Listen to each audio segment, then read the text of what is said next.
참으로 존귀하신 하나님 아버지, 하나님 아버지, 아버지가 우리의 주인이시고 하나님이 우리의 아버지이시기 때문에 그 하나님 아버지께 이 새벽에 머리를 숙입니다. 하나님 아버지, 아버지 오늘도 아버지와 동행하는 삶을 살기를 기도드리고 아버지가 원하시는 삶의 모습으로 살아가기를 기도합니다. 그러나 우리가 육체 가운데 거하기 때문에 연약하고 하나님의 뜻대로 살고 싶어 하지만 그러지 못하는 우리를 너무나도 잘 알기 때문에 이 새벽에 주님의 은혜를 구합니다. 성령 하나님, 우리 한 사람 한 사람 가운데 같이 하여 주시고 만나 주옵소서. 존귀하신 예수님 이름으로 감사하며 기도드립니다. 아멘. 나의 주 나의 하나님이여, 주를 경배합니다. 주 사랑하는 나의 마음을 주께서 아시나이다. 나의 주 나의 하나님이여, 주를 경배합니다. 주 사랑하는 나의 마음을 주께서 아시나이다. 깨뜨릴 옥함 내게 없으며 주께 드릴 향유 없지만 하나님 형상대로 날 빚으사 새 영을 내게 부어주소서.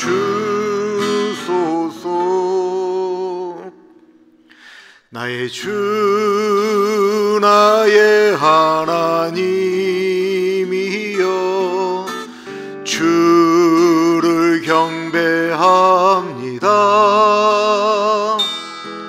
주 사랑하는 나의 마음을 주께서 아시나이다. 고통 속에 방황하는 내 마음 주께로 갈 순 없지만 저항할 수 없는 그 은혜로 주님의 길을 걷게 하소서. 나의 주 나의 하나님이여, 주를 경배합니다. 주 사랑하는 나의 마음을 주께서 아시나이다. 주 사랑하는 나의 마음을 주께서 아시나이다.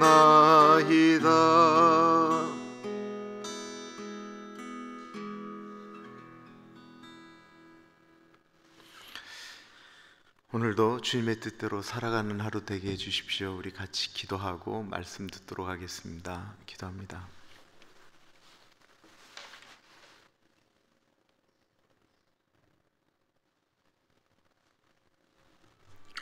존귀하신 하나님 아버지, 오늘도 주님의 뜻대로 살아갈 수 있는 하루가 되어줄 수 있도록 하나님 같이 하여 주시기를 기도합니다.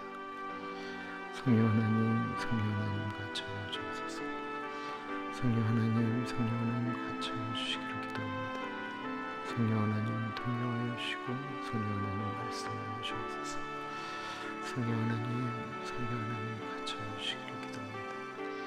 성령 하나님, 성령 하나님 같이 주셔서 주님 이 시간에 성령님 같이 주셔서 하나님의 말씀 우리에게 성전되어 주십니다.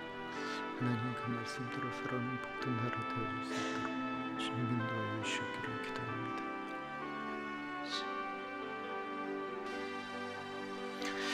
나의 주, 나의 하나님이여, 주님 사랑하는 우리의 마음을 주님 아십니다. 하나님 아버지, 오늘도 이렇게 고백하며 주님께로 나아갑니다. 나의 주, 나의 하나님, 다른 사람이 하나님이 아닌, 다른 사람이 경험한 하나님이 아닌 나의 주, 나의 하나님, 이 시간에 우리 한 사람 한 사람 가운데 같이하여 주시옵소서. 존귀하신 예수님 이름으로 기도합니다. 아멘.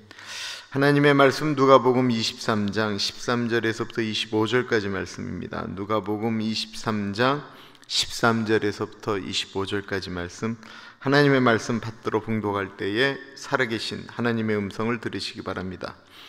빌라도가 대제사장들과 관리들과 백성을 불러 모으고 이르되, 너희가 이 사람이 백성을 미혹하는 자라 하여 내게 끌고 왔도다. 보라, 내가 너희 앞에서 신문하였으되 너희가 고발하는 일에 대하여 이 사람에게서 죄를 찾지 못하였고, 헤롯이 또한 그렇게 하여 그를 우리에게 도로 보내었도다. 보라, 그가 행한 일에는 죽일 일이 없느니라. 그러므로 때려서 놓겠노라. 무리가 일제히 소리질러 이르되, 이 사람을 없이하고 바라바를 우리에게 놓아 주소서 하니, 이 바라바는 성중에서 일어난 밀람과 살인으로 말미암아 옥에 갇힌 자러라. 빌라도는 예수를 놓고자 하여 다시 그들에게 말하되, 그들은 소리질러 이르되 그를 십자가에 못 박게 하소서, 십자가에 못 박게 하소서 하는지라. 빌라도가 세 번째 말하되, 이 사람이 무슨 악한 일을 하였느냐? 나는 그에게서 죽일 죄를 찾지 못하였나니 때려서 놓으리라 하니, 그들이 큰 소리로 재촉하여 십자가에 못 박기를 구하니 그들의 소리가 이긴지라.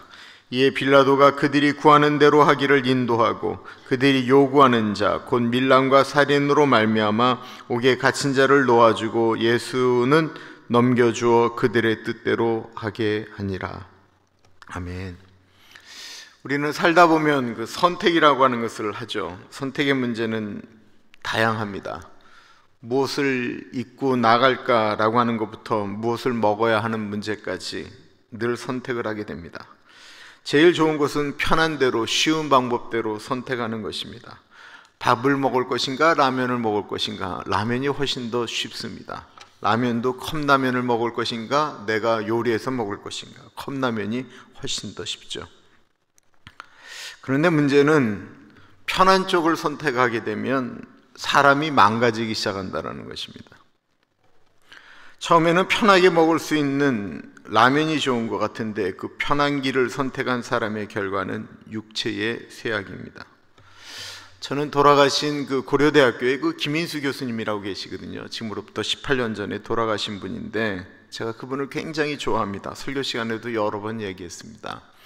저희 교회에 있다가 간 그 김우성 집사님이 지금 고려대학교에서 학생들을 가리키는데, 그 김우성 집사한테 보낸 책도 바로 이 김인수 교수님의 유고집이었습니다. 저는 김우성 집사가 김인수 교수님처럼 영향력 있는 교수가 되기를 바랬습니다.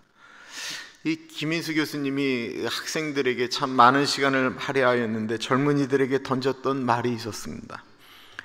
젊은 날 자신이 원하는 일만 하고 살았던 사람들은 평생 자신이 원치 않는 일을 하고 살고, 젊었을 때 자신이 원치 않는 일을 열심히 한 사람은 평생 자신이 원하는 일을 하고 산다라고 말하면서 하기 싫어도 공부를 열심히 해야 되는 이유를 이렇게 설명하셨습니다. 우리의 자녀들이 하고 싶은 일만 하도록 한번 해보십시오. 아침에 늦게 일어나도 잔소리하지 않고 하루 종일 컴퓨터만을 보고 하루 종일 텔레비전을 보고 하루 종일 게임을 해도 아무 말을 하지 않는다고 한다면, 그 아이가 어릴 때, 학생 때 자신이 원하는 일만 하고 살았기 때문에 그의 인생이 행복할까 싶지만, 나이가 들어가면 그때부터는 그 아이는 성년이 되어서는 자기가 원치 않는 일을 하면서 살아갈 수밖에 없다라고 하는 것입니다. 그렇게 어릴 때 자기가 원하는 일만 하고 살았던 아이가 세상에 나가서 할 수 있는 일이 얼마나 되겠습니까? 오늘은 우리가 네 번째로 보는 것은 본디오 빌라도에게 고난을 받으사라고 하는 것입니다. 이 본디오 빌라도의 이름이 올라간 이유는 선택의 문제가 있었기 때문에 그렇습니다. 사도신경에는 사람의 이름이 2명 언급이 됩니다. 한 사람은 예수님의 어머니인 마리아이고 또 한 사람은 로마의 총독이었던 빌라도입니다. 이 두 사람은 모두 선택이라고 하는 것을 했습니다. 마리아의 선택은 남자를 모르는 자신이 임신한 것을 알게 되면 죽을지도 모르지만 성령으로 잉태한 아이를 낳을 것인가 아니면 거절할 것인가 라고 하는 매우 중요한 죽음을 갖고 하는 선택의 문제였습니다.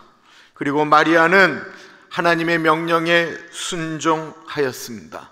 그 선택을 한 것입니다. 그래서 이는 성령으로 잉태하사 동정녀 마리아에게 나시고 라고 하는 그 이름이 들어가는 선택을 하게 된 것입니다. 그리고 마리아는 인류의 구원 역사를 쓰는 일에 동참하게 되었습니다. 빌라도도 선택을 하였습니다. 그는 예수님을 죽이는 선택을 하게 된 것입니다. 그리고 우리는 주일마다 사도신경을 고백하는 모든 교회에서 늘 지탄을 받는 이름 본디오 빌라도의 이름이 매주 올라가게 되었다라는 것입니다. 우리 한번 생각을 해보세요. 가룟 유다가 더 나빠요? 빌라도가 더 나빠요? 가룟 유다가 훨씬 더 악질인데 이 가룟 유다는 거의 고난 주간에나 한 번 나오지 매주 언급되는 일이 거의 없어요. 제가 설교 시간에 가룟 유다 얘기하는 것도 거의 없어요. 근데 이 빌라도는 매주 본디오 빌라도에게 고난을 받았다라고 말씀하고 있습니다. 오늘은 본디오 빌라도에게 고난을 받으사라고 하는 것을 두 가지로 나눠서 이야기하는데, 하나는 빌라도의 선택의 문제고 하나는 고난을 받았다라고 하는 것에 대한 의미입니다. 사도신경은 예수님의 탄생 이후에 바로 예수님의 고난과 십자가 사건으로 넘어가게 되죠. 성경은 예수님의 인생이 33년이라고 하잖아요. 그 33년의 대부분을 공생애라고 이야기하는 30살부터 33살 십자가에 돌아가실 때까지 그 3년을 집중적으로 다 기록하고 있는데, 더 나아가서 마가복음이나 요한복음을 보면 성경의 3분의 1 이상이 이 마지막 한 주일에 집중되어져 있는 것을 우리는 알 수가 있습니다.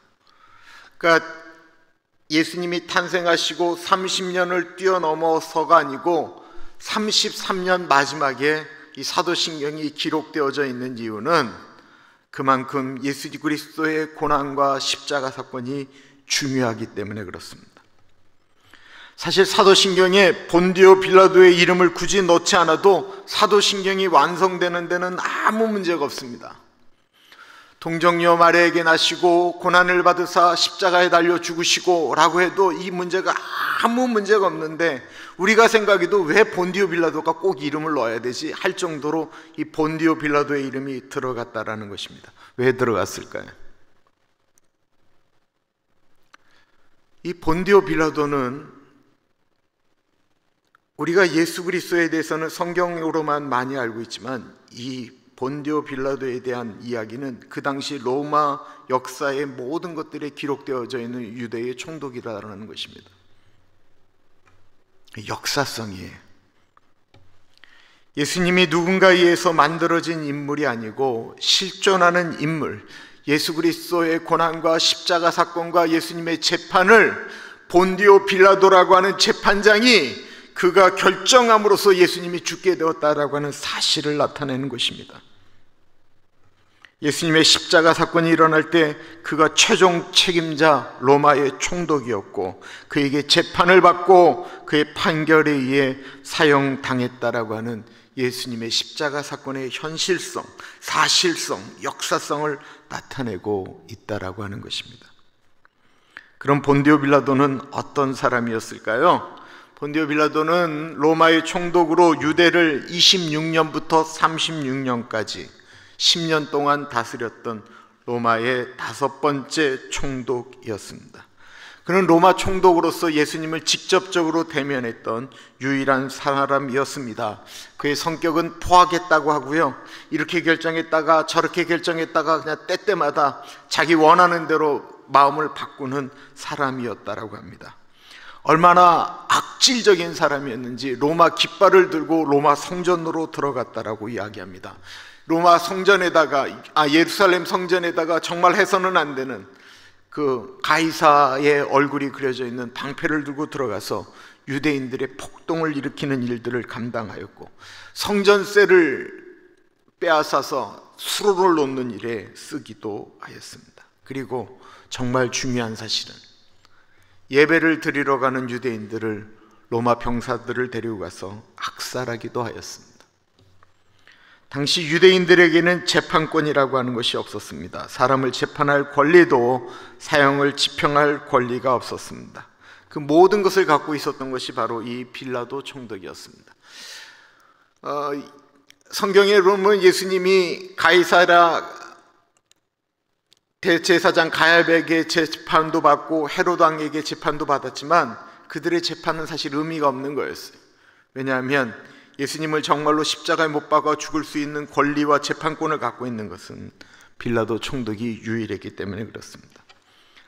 예수님을 빌라도에게 고발했던 내용은 3가지 제목이었습니다. 첫 번째는 그가 사람들을 선동해서 로마에 반항하는 반란을 일으키고 밀란을 일으킨다라고 하는 것입니다. 두 번째는 로마 황제에게 바쳐야 되는 세금을 바치지 말라고 그랬다라는 거예요.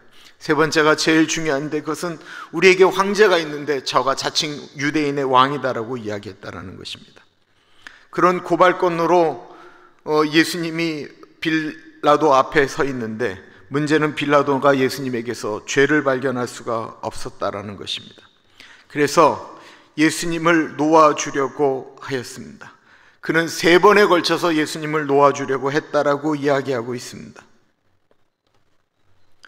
13절부터 15절입니다. 빌라도가 대제사장들과 관리들과 백성을 불러 모으고 이르되, 너희가 이 사람이 백성을 미혹하는 자라 하여 내게 끌고 왔도다. 보라, 내가 너희 앞에서 신문하였을 때 너희가 고발하는 일에 대하여 이 사람에게서 죄를 찾지 못하였고, 헤롯이 또한 그렇게 하여 그를 우리에게 도로 보내었도다. 보라, 그가 행한 일에는 죽일 일이 없느니라. 빌라도는 분명히 알고 있었습니다. 그들이 예수님에게 지은 죄들이라는 것이 모두 다 거짓이었고 날조된 것이다라는 사실을 알고 있었습니다. 그런데 빌라도의 선택은 바른 길, 옳은 길, 좁은 길을 선택하지 않고 쉬운 길, 옳지 않은 길을 선택했다라는 것입니다.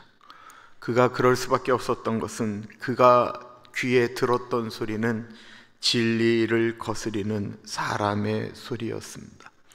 23절은 이렇게 이야기하고 있습니다. 그들이 큰 소리로 재촉하여 십자가에 못 박기를 구하니 그들의 소리가 이긴지라. 불의한 소리가 이겼다라는 것입니다. 요한복음 19장 12절에 보면, 이러함으로 빌라도가 예수를 놓으려고 힘썼으나 유대인들이 소리질러 이르되 이 사람을 놓으면 가이사의 충신이 아니니이다. 무릇 자기를 왕이라 하는 자는 가이사를 반역하는 것이니이다. 만약에 당신이 예수님 놓으면 가이사에게 반역하는 당신도 역적이다라고 협박하고 있는 것입니다. 빌라도의 고민이 시작됩니다. 정의의 편에 서서 예수님을 놓아줄 것인가, 아니면 자신이 위험을 당할 것인가, 아니면 예수님을 죽이고 계속해서 총독으로 남을 것인가 갈등하게 되었습니다. 만약에 예수님을 놓아주었다라고 하는 폭동이 일어날 것 같은 위기감도 있었습니다. 그런 빌라도에게 그의 아내가 사람을 넣어 말합니다. 저 옳은 사람을 죽이지 마십시오. 제가 어젯밤에 그 일로 잠을 이루지 못하였습니다. 여러 가지 양심의 소리가 빌라도에게 들려옵니다. 그러나 결국 빌라도는 예수님을 십자가에 못 박으라고 명령하였습니다. 사람의 소리가 양심의 소리보다 더 크게 들렸기 때문에 그렇습니다.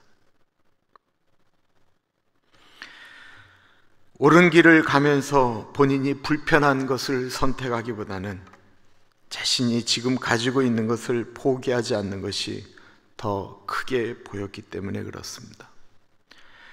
빌라도는 자신의 양심을 속였을 뿐만 아니라 사람에게 맞추는 삶을 살았습니다. 그의 관점은 하나님이 아니었고 사람이었습니다. 빌라도가 예수님을 죽이는 일에 어떤 관점이었는지 마가복음 15장 15절은 이렇게 말하고 있습니다. 빌라도가 무리에게 만족을 주고자 하여 바라바는 놓아주고 예수는 채찍질하고 십자가에 못 박히게 넘겨주니라. 사람에게 만족을 주고자 하여 예수님을 십자가에 못 박았다고 마가복음은 이야기하고 있습니다.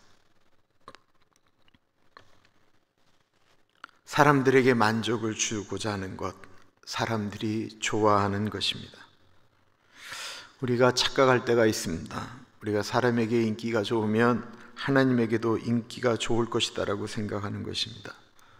가끔 우리는 여기에 속게 됩니다. 목회자들이 넘어갈 때는 어려울 때가 아닙니다. 인기가 좋다고 생각할 때 있죠. 힘이 들고 시험이 오고 그럴 때는 별로 넘어지는 일이 없습니다. 교회가 어려운 일이 생기면 목사는 납작 엎드리게 됩니다. 그런데 인기가 올라가고 찾아오는 사람들이 많아지면 그때 정말로 조심해야 됩니다.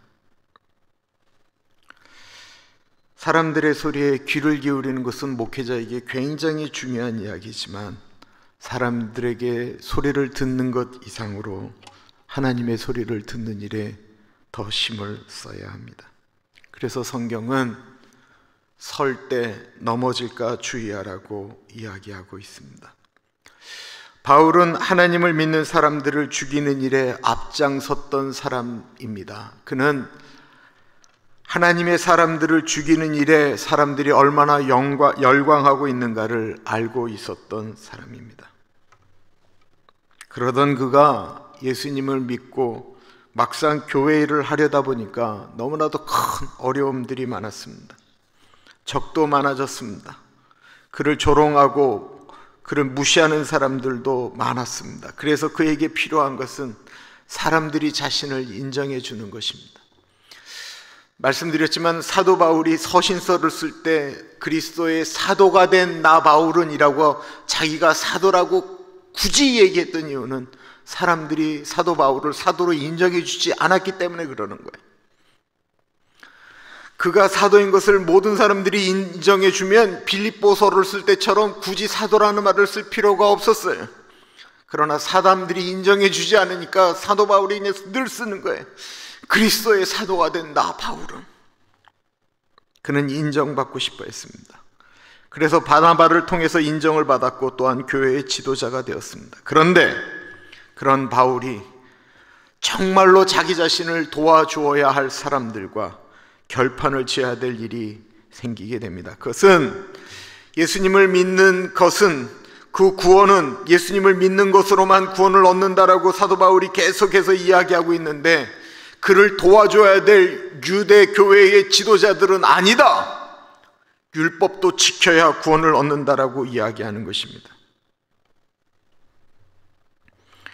태생적으로 바울을 가장 잘 도와줘야 될 사람들은 바로 이 유대주의자들이었습니다.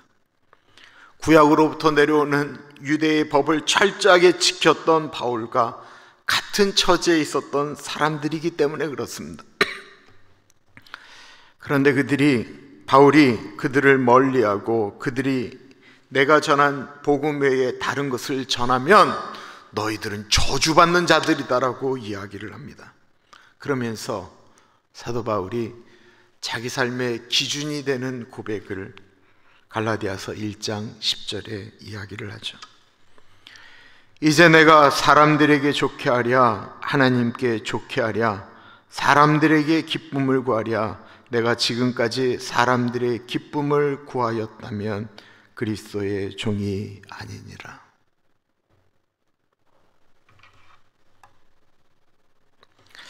자신을 가장 잘 도와줄 수 있는 사람들과 잘 지내면서 타협해보면 얻을 수 있는 것이 정말 많았을 텐데 한마디로 거절을 한 것입니다. 우리는 살면서 수많은 선택을 하게 됩니다. 하나님에게 초점을 맞추고 살면 우리는 빌라도처럼 살지는 않을 것입니다. 우리의 선택은 늘 예수님이 원하시는 것은 무엇일까 고민하는 것입니다. 빌라도에게 고난을 받으사라고 하는 것은 예수님의 고난에 대한 것을 기억하라고 말씀하고 있는 거예요. 우리는 대부분 예수 그리스도의 십자가 사건에만 집중되어져 있어요. 그런데 고난을 받았다라고 하는 이 고난에 대한 이야기가 들어가 있다는 것입니다. 이 예수님의 고난을 한번 생각해 보십시오. 물론 예수님의 고난은 전생애 동안에 고난이 있었죠. 예수님이 태어나실 때부터 예수님이 움직이셨던 모든 것들을 보면 예수님이 공생에 들어가기 전부터 예수님은 이미 고난 가운데 있었어요. 한 번도 그런 것들을 경험하지 않았던 예수님이 인간의 몸을 입고 이 땅에 내려오는 순간부터 예수님에게는 그런 아픔이 있었습니다. 그래서 예수님은 우리의 모든 것들을 아신다라고 물론 이야기하는 것이죠. 그런데 오늘 우리가 집중할 것은 빌라도에게 고난을 받았다라고 하는 이 고난입니다. 이거는 말할 것도 없이 고문과 채찍질입니다. 예수님이 단순히 십자가에서 죽으시기 전에 예수님은 이미 고난을 당하셨다라는 것입니다. 그날 하루 동안에 있었던 그 채찍질에 대한 이야기를 이야기하고 있는 것입니다. 이 고난의 의미를 이미 700년 전에 이사야 선지자가 예언하였죠. 이사야 53장은 고난의 의미를 이야기하고 있는 거예요. 그는 멸시를 받아 사람들에게 버림받았으며 강고를 많이 겪었으며 질고를 아는 자라.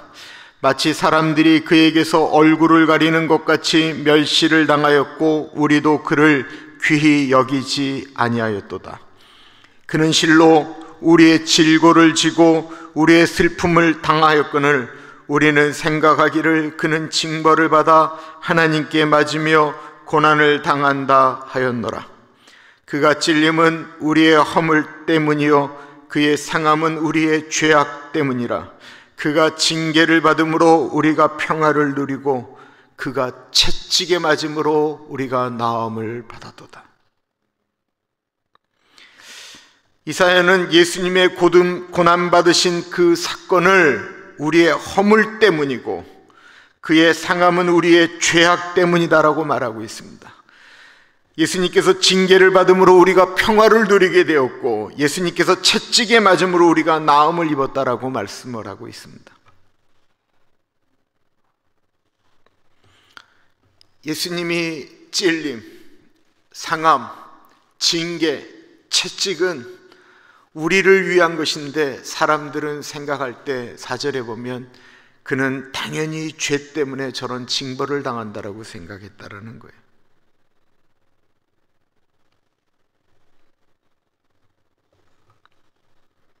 예수님은 빌라도 앞에서 할 말이 너무나도 많았을 것입니다. 그런데 예수님은 그 고난 앞에 침묵하고 계십니다.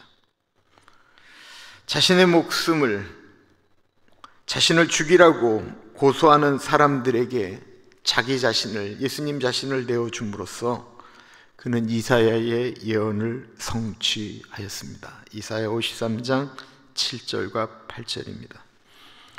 그가 곤욕을 당하여 괴로울 때에도 그의 입을 열지 아니하였으며 마치 도수장으로 끌려가는 어린 양과 털 깎는 자 앞에서 잠잠한 양같이 그의 입을 열지 아니하였도다.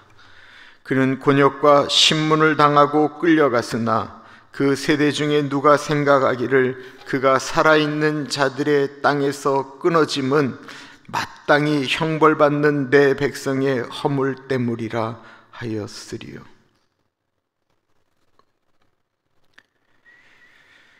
예수님이 우리의 죄를 짊어지시고 돌아가신 십자가 사건 이전에 이미 예수님은 십자가를 들 수 없을 만큼 고난 당했다라고 말씀하고 있습니다. 우리는 그 멜 깁슨이 만든 2004년도에 만들어졌던 그 패션 오브 크라이스트라고 하는 그 영화를 본 적이 있으실 것입니다. 그 채찍질에 갈구리가 앞에 있잖아요. 추가 있잖아요. 나무로 된 추가. 때리면 온몸을 감았다가 이렇게 당기는 순간 그냥 채찍질이 아니고 갈구리 같은 것이 살점을 뜯어서 빼내는 거죠. 심한 채찍질에 갈비살이 다 뜯어 나오게 되고 뼈가 나오게 되고 근육과 모든 조직들이 다 찢어지는 거예요. 김진홍 목사님이 그 국가보안법으로 그 감옥에 갇혔을 때 그 김진홍 목사님이 당했던 그 고문이 이 손톱을 뽑는 거잖아요. 생사력 손톱을. 근데 그 얘기를 하시더라고요. 그 다음날 오는 게 너무 무서워서 죽었으면 좋겠다라는 거예요. 죽음보다 더 무서운 고문이다라는 거예요. 죽음보다 더 무서운 고문. 그냥 딱 총에 맞아 죽으면 아무렇지도 않은, 그러나 손톱, 생손톱을 뽑히는 그 고문은 견딜 수가 없다라는 거예요. 근데 채찍으로 그렇게 맞는데 뭐 한두 대 맞으신 게 아니니까 거의 죽을 지경이 될 만큼 고난을 당하셨다라는 것입니다. 그런데 이 고난의 의미를 사도신경이 얘기하고 있는 거예요. 이사야 53장의 말씀으로. 제가 교인들이 아파하실 때 그 질병의 문제를 갖고 기도할 때 이 이사야 53장을 갖고 기도합니다. 예수님이 채찍에 맞음으로 나음을 입은 줄 믿습니다.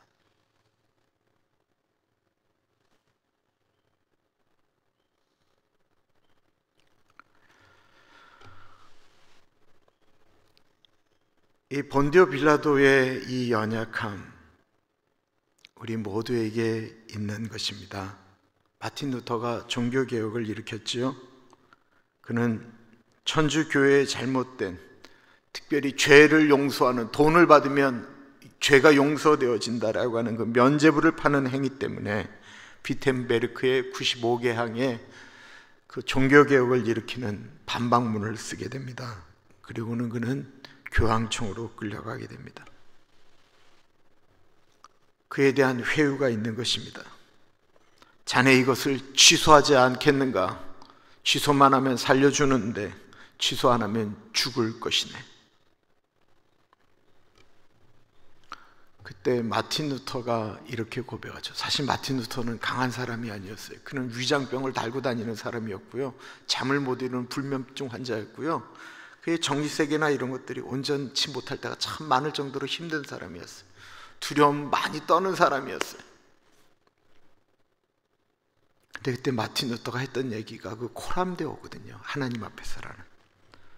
나의 양심은 지금 하나님 앞에 서 있습니다. 나는 어떤 것도 취소할 수가 없습니다. 나는 지금 여기에 서 있습니다. 오 하나님, 지금 나는 하나님 앞에 서 있습니다.